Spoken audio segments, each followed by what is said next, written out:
Good afternoon and welcome to this edition of the highlights of the evening review, our show here at Namibian Sun as it occurred this week. The first item, of course, on the show this week was the Namibia Public Passenger Transport Association, NPPTA, commenting on the challenges faced by the transport industry, and that is actually what led to the increment of 15% in taxi and bus fares this week by the Ministry of Works and Transport. And in this regard, we had a guest, Pastor Bucks van Wyk, who spoke to our colleague Jemima Beukes as to why the industry felt it was necessary for a new increment to be approved by government, at least during the period of COVID-19.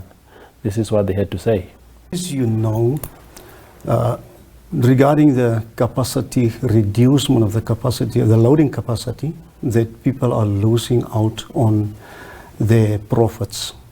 And the other thing what now happens is we are stuck with a lot of passengers, commuters, which doesn't have sufficient transport, and we have to go for the extra mile and additional transport to accommodate our commuters between our towns, especially now.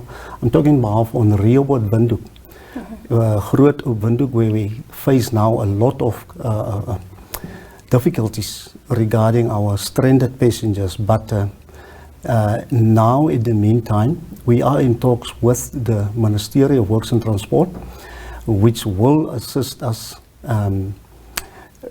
with a price increment only for the lockdown period, or the second option was a stimulus package, which is also to be determined. But we already handed in our request and table it to the minister, and I think they sit today on it, and then they will give us a feedback. Now, also in the studio this week, we had the Deputy Minister of Health, Esther Munyangwe, who engaged us quite extensively on recent events regarding her removal from the Ovaherero Genocide Foundation, where she was removed because it was felt that since becoming a Deputy Minister in government, she will not champion the fight for the genocide reparations with the same vigor and energy as she did when she was outside government. And she was speaking to Jemima Beukes about this event as follows. Because as I said, this is a working relationship. There were no conditions attached to it. And you know, the freedom of speech is enshrined in our constitution. So what is there, or who would prevent me? Because genocide is one issue that is also affecting a certain part of the Namibians. And I even now, even if I'm not the chairperson of the Genocide Foundation, I will not be at a platform where the genocide issue is being discussed and I shut my mouth. I will contribute. I will still continue fighting for it. We have so many things that are affecting the Namibians that we need to talk about. And I'm always saying that for us as Namibians to embrace one another, we need to allow people to talk about their pain. And there are so many different segments in this Namibian society that have been affected by the past, whether it is colonialism or the South African apartheid regime. We were all affected in different ways, and we need to deal with that pain for us as Namibians to start embracing one another. Look at the Hereros and Namas, they were affected. People might say, but these are things that happened in the past more than 100 years ago. But the past doesn't go away. The pain is there, and psychologically there is something that we call the intergenerational trauma that can be passed from one generation to the next. Take, for example, the South African apartheid regime. Everyone was affected, but who was mostly affected? The people at the borders. So that is the people in the north. They were affected in their own way. Recently we celebrated Kasinga. There are also people who were affected, who have pain that they have never dealt with. So even if counseling was provided, counseling is an ongoing thing, and sometimes you need psychotherapy and so on. So we have different people in Namibia who have been affected differently, and we need to deal with those things to allow people to create platforms for people to discuss these things. Another guest who came to the studio this week was Vendelinus Hamutenya, a gay rights activist, and he gave us an extensive interview on a variety of issues related to homosexuality, the rights thereof, but particularly what caught our attention was the manner in which she broke the news that she was gay to his parents, and these are the details of how it went. I arrived at St. Joseph at Jebra. I found some young gay men that were in that school, and then I'm trying not to find myself, how will I associate myself with them, but they were speaking Afrikaans. I didn't know how to speak Afrikaans, so I was trying myself now to make sure to pick up 2 or 3 words in Afrikaans to make sure that, okay, I can fit them. So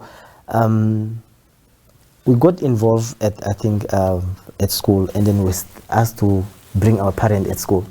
And then my father was one of them, but I need to inform that to bring me at school. So, but because we engaged in these activities, and then it's where the hostel father were informed that you need to go and call your parents. So unfortunately I need to call my father. And then there was no way, you have to inform your father what is the issue that you are called to school. So I'm trying to lie to like this, but obviously you have to know. I informed my father, but my father didn't really, he was not familiar maybe with me. He was not expecting me to, I think it's each and every parent, you don't expect your kid to turn out that way. So everyone will say, on what your mafuma and all that of things. So those are the things that they're expecting to each and every parent. So my father, the reaction, and him being ex-combatant, so and how they react very differently, and things it didn't go what I expected. So that time is for the time of this Michael Jackson, you know, that big police cars. Yes. Yes. So my father informed the police that this is not normal. So I'm just saying that that big Michael Jackson standing at our house, and so, and then for me, my father look at it as something that is abnormal, something is not normal. So you need to have to. I was taken by the police to taken to Central Hospital. There's a hospital called Psychiatry. Yes. Yes, where I was taken there because apparently this is weird and this. To go and examine your mind. Yes, go and examine my mind. But I still have to find that doctor who examined my mind because I was kept there for more than 3 days. Yeah. So I need because I have to escape. Yeah. Because I know there was nothing wrong with me. So I still have to find out that doctor what exactly. The outcome of the examination. Yes. Also visiting us this week in the studio was Mahongora Kavihuha, the Secretary General of the Teachers Union of Namibia, TUN, speaking to us, of course, about his union's position on the suggestion that some schools must start earlier than the 3rd of August. There are talks that grade 10, 11, and 12, for example, must start a bit earlier than that to allow these learners to really prepare for the year-end examinations. And this is his union's position on the matter. Very good. I think that from TUN side, we have been very, very, very clear from day one that we don't want a calendar that will disrupt our way of life, our way of doing business, our way of engaging with our elders, our way of engaging with our economic activities, especially rural economic activities, our way that will take away from us enjoying our national beauty. like the beautiful beaches of Namibia. Now, that's why the school calendar across the world, it is tailored to many things. One is the issues of a summer holiday. If you look at in Europe, the calendar starts around August, September. That is immediately after their summer holiday. Now, we cannot compromise that. Our summer holiday is in December. So the December is supposed to be the month that we have longer holiday so that we can carry out our cultural and social activities, environmental activities, our economic activities as they've been. So we were against the preferred positions of the cabinet that the school will open in August and up to May. And that narrative, we said that no, this should be driven by few elites, maybe that want to tailor the Namibian calendar with Europe. Now, our position is that everything should be done this year. If there's nothing to be done here, then the year should be deferred. So all the learners can be moved to the next grade, and we found remedial activities in order to deal with what was left behind. What is very good now, positive, that I have to applaud the Ministry of Education and other stakeholders, is that at least during this week, we came together and we spoke in unison, where we agreed, all of us, that let's open the schools gradually, whereby we will start first with grade 11 and 12, for them to start the academic year in June, up to 18 December. We have also assessed that the days that might be lost from the original calendar that started in January, there will only be minimal days, which can be worked in. And also, to compensate that, they start that one, we stick the issues of 1 meter between the desk, all the learners to have a mask, and sanitation issue to be there. And also, on top of that, we also want the Ministry of because we have only around 334 around there, schools that have grade 11 and 12. If need be, even the Ministry of Health to dedicate one nurse who can test these learners when they are coming every morning to classes. And also to avoid the changing of the learners during the changing of period, let the teachers rotate. And so we thought that this kind of interventions can allow these learners that are expecting the external examinations for them at least to sit so that the exam can be written in November, December. And then next year we can start afresh. But on next year we want to have also as a condition that the cabinet now must consider us to go back to the 4 quarter, where we have 4 holidays. The 2 main one should take place in June and December. June is a very winter, and we know it is very dark. 7 o'clock is dark. And also, if you have 4 terms, it can assist you when any problems prop up for you to quickly to rearrange, because you don't have a longer period to carry out activity. You have a shorter one and shorter one and shorter one.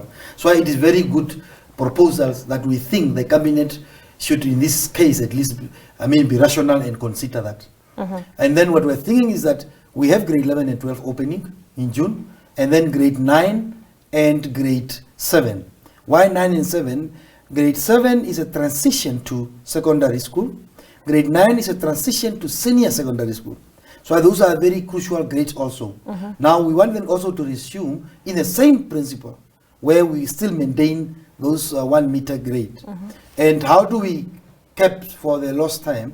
We're talking about we are going to get rid of all the non-promotional subjects, and also the rationalizations of curriculum, whereby the experts in subjects will sit and look at which modules that we can compromise so that we can cover the crucial one that will not disadvantage the learner when they proceed to the next grade. So all these are the interventions that can accompany the proposals that we should reopen gradually. And then in August, we can go to other grades if need be also. Okay.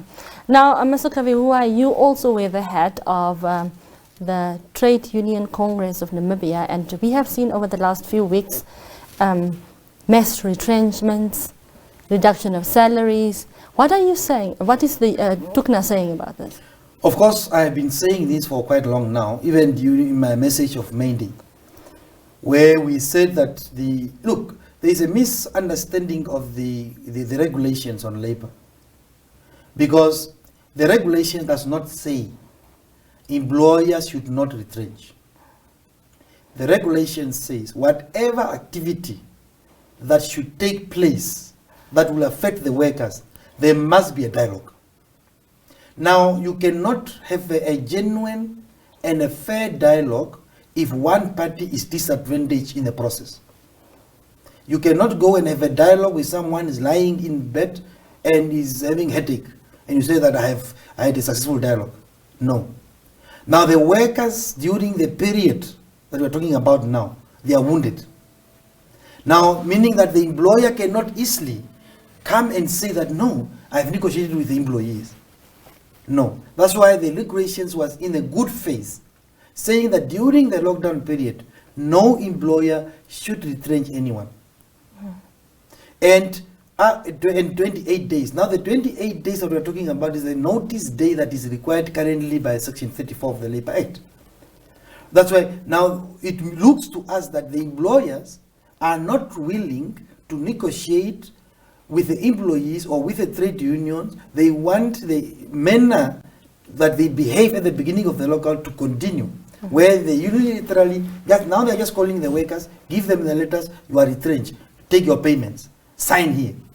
That's what is happening. You have seen what happened in Keetmanshoop. It happened also yesterday, it's still happening now with the Hilton Hotel. It happened with Flamingo at the airport. It happened with many companies. It happened even with Danfeliu, where later on they changed the letters and those kind of things. So all these kind of things, we are being informed that companies are misbehaving.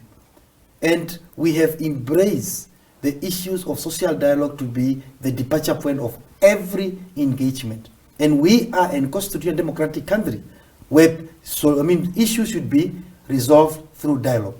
We, from the workers, we understand the situations that are posted by COVID-19. It doesn't mean that we are blind. We understand also that the business is experiencing problems. We understand the workers have bills to pay. But how do we meet each halfway if we are not talking to each other? If one party has just to sit and retrench. And we've seen the trends in retrenchment. Number one are the shop stewards of the unions are the first to be retrenched. Number two, it is also race-based. And this has become a concern to us. Of course, we're informed that tomorrow or today, they will put an application for urgent hearing. And maybe we will be served with the documents where we can peruse, and also as a respondents we can respond to it. What do you mean with race-based? Race-based, that if you look in many companies, the most chunk of workers that are retrenched are the black ones, and the white ones are not touched. Do you have any reports? We have the reports that we've been, we monitor the situations for quite long, and we came to the conclusion. Wow, that's interesting. Thank you very much for joining us, Mr. Kaviwa. Thank you for tuning in. God bless. That was the highlights of the evening review as they occurred on our show this week. I hope you followed, and if you did not, you can always go back to our episodes on Facebook and YouTube. All episodes of this week will be available there for you for your consumption, of course. Enjoy your weekend and be safe.